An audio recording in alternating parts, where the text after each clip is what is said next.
I enjoyed my time there. I thank y'all all for the support. I had God knows how many messages on Instagram from fans saying they were fans, and that meant so much to me. So each of you that did that, sent video clips and pictures of us together, I hope you know that you made as big an impact on me as I did on you, hopefully.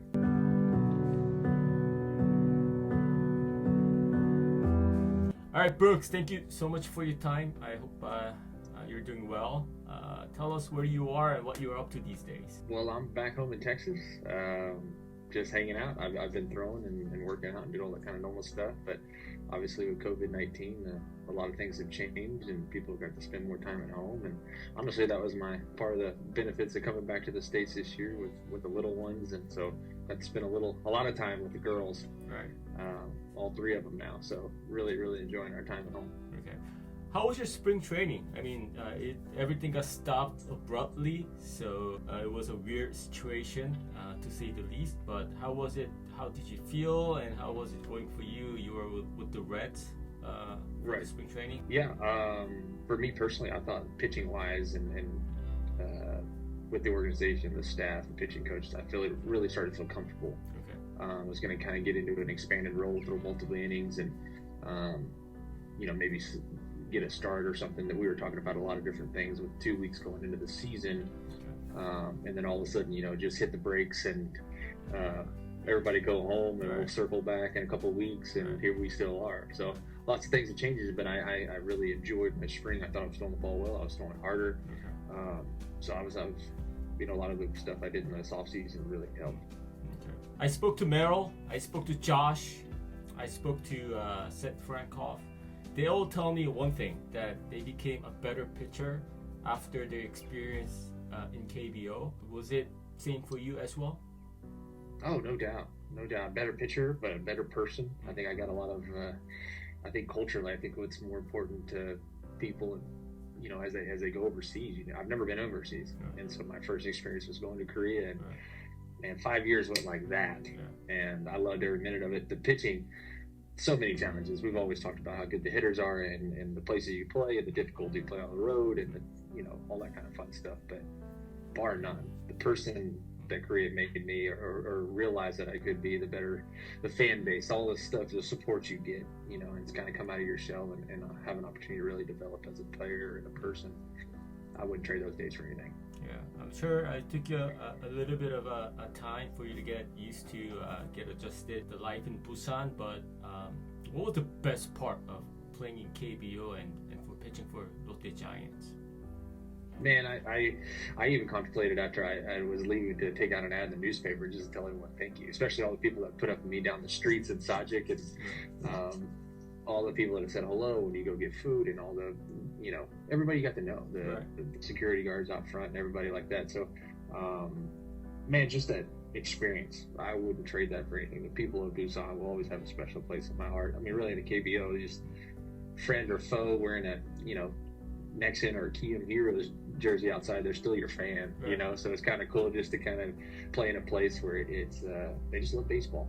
And I think my favorite thing about being in Busan, obviously the food was amazing, but to walk up and down the streets after games, to see the people, the hustle and bustle, like you feel like you're in a big city, the people still wearing their jerseys and walking up and down, and you're like, man, I know Sun Asap, I know, Ide Ho, and these people got these jerseys and they're fired up. I don't know, it was cool. I was like, I played with those guys. They are living legends, and I played with them, and like, they're good people. So I'll never forget that. So. Okay. Well, I've met a lot of players over the years, and one thing that you stuck out on me is that you're one of the most competitive person I've ever met. Especially on the mound. I mean, when you're into it, you're like really in it. How tough was it last year? Lots of losing. Team had an extremely disappointing season, and it must have been really frustrating for you to go through that season. Can you tell us about 2019 with Lotte and for you? Yeah, I obviously it was. You look at our record, you look at my record. It wasn't what you would hope to draw up out of spring training. Everybody's trying to set their goals in spring training, right? And I would say from a statistical standpoint, I mean, I controlled what I could control. as frustrating and upsetting it is to lose a game in the 6th or 7th inning after you come out of the ball game, or they tie it, or it's tied, or you're trailing by one, you felt like you threw the ball well, you made one mistake, or a couple things kind of piled up on you. We never could get our feet under us. Mid-Bang got hurt early in the year.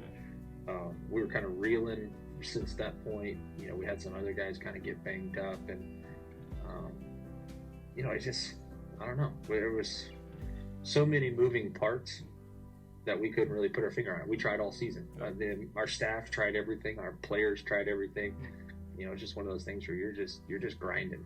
And I would say what I learned, because I always try to take something from the season, good or bad or indifferent, as long as I get to play this game. Continue to try to learn and be a student of the game. But for me, it was just continuing to push, having those long-term goals. I was going to throw, I was going to make every start. I was going to eat innings. Didn't matter what the score was. It didn't matter, how it ended up. I was going to get out there and I was going to compete to the last pitch. And I feel like I accomplished that. I left the season going, hey, my stats, I don't know if I went 4-15 or 5-14 or whatever it ended up being, but I gave it all I had. I have no regrets. And I think there's plenty of guys that have things that go against them, and I think that's when you have your character revealed. So for me, that was an internal battle. Do you ever hear what Lee Seung-yup said about you, that you were one of the toughest pitchers that he's ever faced in his career? And Lee Seung-yup is just a living legend. You don't have to get I'm aware. I know who Lee Seung-yup is, no doubt. It's funny, people bring that up, and I always go back to the first time I faced him. And we were playing at the old Samsung Stadium, and everybody's like, this is the Homerun King. You always hear about the Homerun King. This is him. And I go, which one? Like, I don't know which one he is. He's not this huge monster guy. We got a big one over here with D-Day-Ho, and everybody's scared when he gets in the box.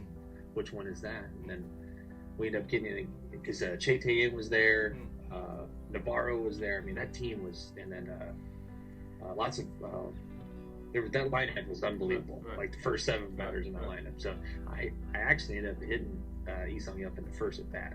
I smoked him right between the ribs, not intentionally, but I smoked him, and he turned around and he stared at me like, I can't believe you hit me. And that was kind of my first introduction into the career, like KBO. I was like, oh, sorry, I didn't mean to hit you. I was trying to pitch inside and missed. Well, the next at bat, I strike him out. I think I maybe flew out his next at bat, and everybody's like, man, you're not scared of anybody. I don't know who you're talking about, but all right. Like, it just kind of one of those things that worked out. And we had a lot of battles over the years, and obviously, as good as a hitter as he is, I kind of figured out where I can't throw the ball and try to do that a lot. What was your favorite season amongst the 5 seasons that you had with Lotte? What was your what season that stuck out in your mind? I mean, let's be honest, winning is everything, right? So every time a player, you have momentum.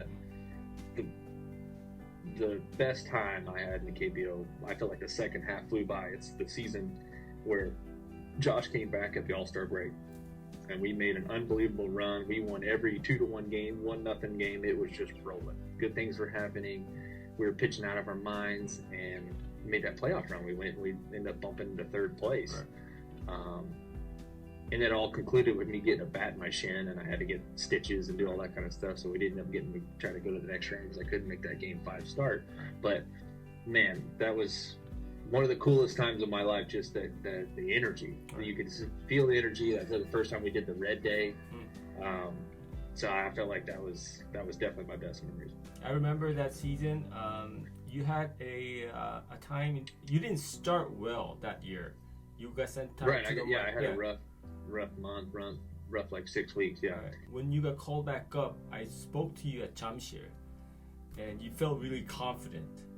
And then I remember saying to myself, I mean, this guy is struggling, right? Like, he just came back from the minors, and he's like talking like a 20-game winner. I didn't really fully understand.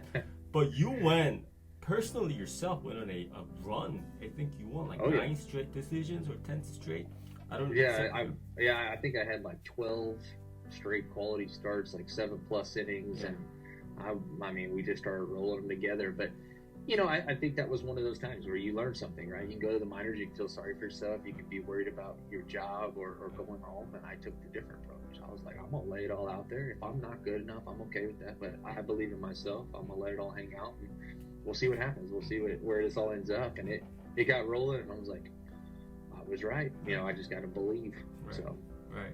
And I think that's how I stuck around for 5 years. You're going to have months and bad months. Go look at any Korean player stats. He's going to have some bumps in the roads. But, you know, being Korean in Korea, you get a little bit, you know, longer leash and a little bit more time to kind of stick around. As a foreign player, it's a lot to show up and do your job on a daily basis. Right.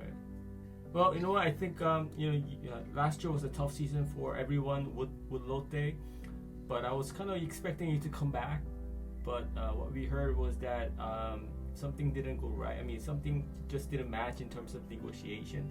Can you kind of tell us what happened with talks with Lotte and the decision that came where you decided to stay in the States? Yeah, I mean, in all honesty, who doesn't want to come back and play for the 롯데자이언츠, play in Korea? I love it there.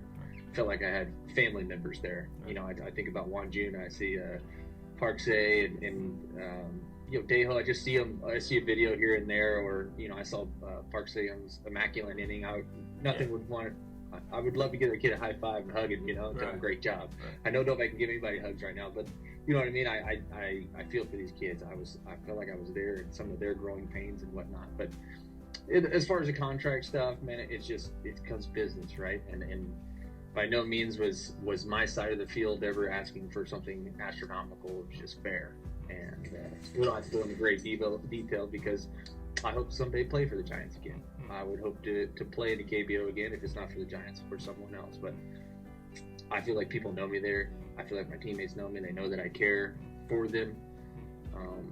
And so I hope it's not my last days there. I hope to play in the big leagues also. You know, I came home, I was 50-50 even coming back, even no matter what contract was put in front of me, just because of my family. I wanted to put family first.